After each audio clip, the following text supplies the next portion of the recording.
In this video, I'm going to show you how to draw a zigzag line in TradingView. So there's actually multiple ways you could do it manually or automatically. So first, let's do the manual way. You want to go to the left here where you can see your drawing tools. If you can't see them, click in the top right where you can see, of course, your profile icon and enable this drawings panel over here. Now, when you do this, you want to go to the second thing over here and you want to select this trend line.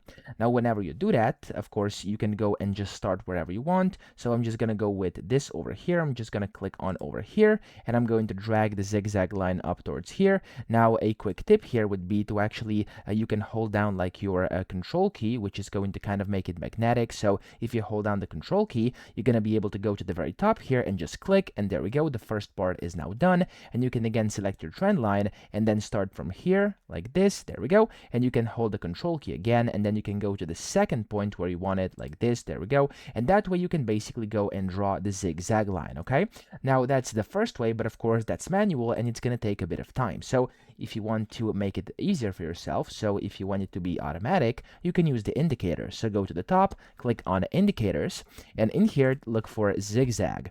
Now here there's going to be a bunch of different ones. You have this one, which is by default inside TradingView, so it's the technicals. Click on zigzag, and as you can see, it's going to add the zigzag here onto my chart just like that, which is quite convenient, as you can see, quite amazing. But of course there's a bunch of different ones. You could use the zigzag plus plus as well if you wanna, and there's also a lot of different ones too. Okay, so that's how to do this. I hope this video helped you out. If it did, please subscribe to the channel and help me out as well.